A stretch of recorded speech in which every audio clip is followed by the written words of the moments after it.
वाली बहू। Stop that! अरे अरे अरे, आप लोग स्टॉप तो नहीं हो गए ना? लेकिन ये कहानी है इसी खेल की जो कभी हम बचपन में खेला करते थे। बैठी रहती है सारा दिन पत्थर की तरह। अरे पत्थर भी कभी कभी हिल लिया करता है। तू भी कभी कोई काम कर लिया कर बहू। मैं तो बहू नहीं भैंस ले आई हूँ। मीता सारा दिन घर का काम करती, कमर टूट जाती जब वो रात में बिस्तर में आराम करने के लिए लेटती। लेकिन मजाल है सास की, जो उसके काम की कभी झूठे मुंह भी तारीफ कर दे। हम लोग नसीब वाले हैं नीता बिटिया, जो तेरे जैसी बहू हम लोगों को मिली। पिताजी, यही आपका प्यार है जिसके कारण मैं इस घर में टिकी हुई हूँ। पर पता नहीं सासू माँ को मैं क्यों नहीं अच्छी लगती। अब तो 2 साल हो गए हैं शादी को। 2 साल में तू ये सवाल कर रही है? यहाँ मुझे 30 साल हो गए बिटिया। पता नहीं तेरी सास मुझे भी क्यों पसंद नहीं करती। फिर क्या, दोनों ससुर बहू खूब ठहाका लगा लगा कर हंसते हैं। अरे वाह जी वाह, क्या जमाना आ गया है। बहू को देखो कैसे ठहाके लगा लगा कर ससुर के साथ हंस रही है।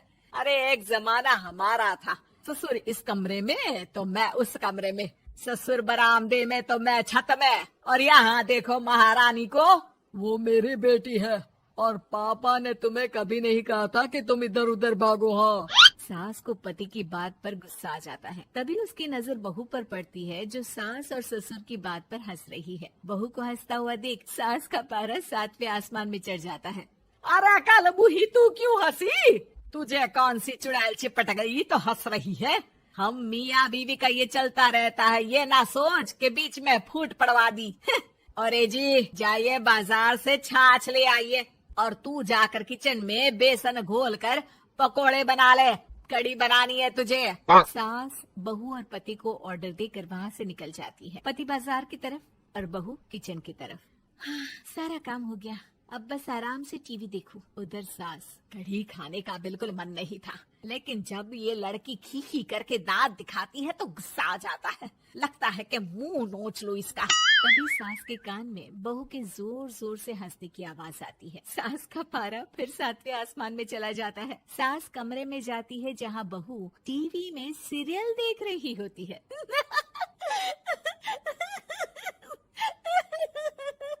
अरे पागल हो गई है तो बता दे, पागल खाने छोड़ाऊं तुझे? माँ जी, आइए ना, देखिए ना, आप भी ये सीन देखिए, कैसे बच्चे स्टॉप दैट खेल रहे हैं। इस खेल में ना जिसे स्टॉप दैट बोल दो उसे स्टॉप होना पड़ता है। हाँ हाँ, बहुत खेला है मैंने भी इसे बचपन में। कोई इतने भी पुराने लोग नहीं है हम। हाँ। काश सासू माँ मैं भी ये खेल खेल पाती। सास को बहू की इस बात पर गुस्सा आ जाता है। यहाँ तो सारा घर फैला पड़ा है, रात के खाने की कोई तैयारी नहीं, और मैडम स्टॉप दैट खेलेंगी। हाँ? अरे चल जाकर छत धो। बेचारी बहू जो अभी तक टीवी पर ठहाका मार रही थी, झाड़ू लेकर छत पर पहुँच जाती है। खुले आसमान के नीचे बहू भगवान की तरफ देखकर कहती है, हे भगवान, ये तो बता दो कैसे मेरे अंदर भी कोई क्वालिटी आएगी जिसे देखो जब देखो कुछ न कुछ सुनाकर निकल जाता है। वो रोने लगती है, लेकिन करती भी तो क्या, भाग्य में जो लिखा है वो तो होगा ही। बहू पूरी छत साफ करके नीचे आती है जहाँ सास मजे से बैठकर टीवी देख रही होती है और जोर जोर से हंस रही होती है। टीवी में वही स्टॉप दैट वाला सीरियल चल रहा होता है। मासूम बहू फिर से टीवी देखने लग जाती है।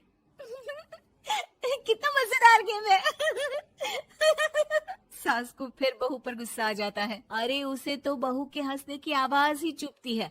तुझे स्टॉप दैट खेलने का बहुत मन कर रहा है ना? मुझे बोल स्टॉप दैट, अब बोल स्टॉप दैट, बोल बोल। नहीं नहीं माँ जी, कैसी बात कर रही हैं? अच्छा तो फिर हंस क्यों रही है? अरे दम में तो बोल के दिखाना मुझे स्टॉप दैट। बहू सास के जोर देने पर जोर से गुस्से से बोल देती है, स्टॉप दैट। लेकिन ये क्या, सास तो मानो किसी भूत की तरह जम जाती है। मन तो कर रहा है कि ओवर ही ना बोलूं, लेकिन ये मानेगी तो नहीं ना। तभी डोरबेल बजती है और बहू सास को ओवर बोलना भूलकर दरवाजे पर चली जाती है। अरे कमला, तू क्या करने आई है? भाभी जी काम पर रख लो ना, बहुत जरूरत है पैसों की। मैं जानती हूँ, पर मेरी सास नहीं मानेगी ना।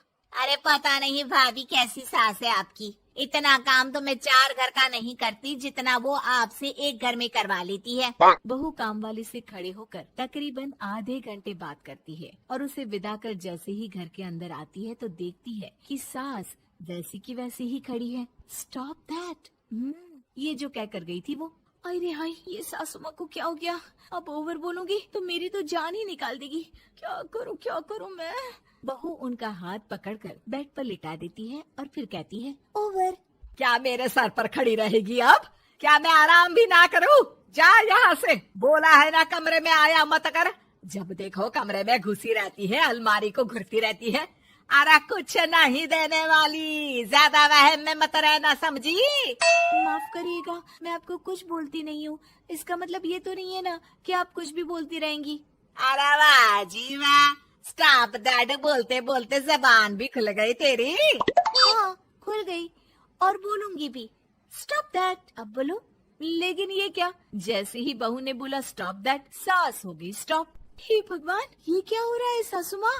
लेकिन बेचारी सास स्टॉप दैट में तो बोलती बंद हो गई उनकी। वाह जी वाह, लग रहा है कि अब सारा खेल मेरे हाथ में आ गया। बहू अब सास से स्टॉप दैट बोलकर कभी खाना बनवा लेती तो कभी घर साफ करवा लेती। अरे पता नहीं, मैं आजकल थकी थकी सी क्यों रहती हूँ। बीपी भी हाई रहता है, मन करता है सोई रहूं। और मैं डॉक्टर को लेकर आता हूँ। ये काम बहुत कर रही हैं, उम्र नहीं है आपकी इतना काम करने की। और ज्यादा काम किया तो काम तो मैं इतना कराऊंगी कि बस नाम की जिंदा रहेगी। बहुत जबान टपट टपट चलती है ना इनकी। ससुर जी समझ ही नहीं पाते कि क्यों उसकी बीवी की तबीयत खराब हो रही है। बहू शीशे के सामने कहती है, सारा काम हो रहा है, मजा ही आ गया। स्टॉप दैट होकर उनको पता ही नहीं चलता कि वो क्या कर रही हैं। अब तो जो चाहे जब चाहे सारा काम इन्हीं से करवाऊंगी। ये मेरा कमाल, क्या बोलती हूँ मैं? Stop that. बस जैसे ही बहू शीशे के सामने ये शब्द बोलती है, भूत बन जाती है।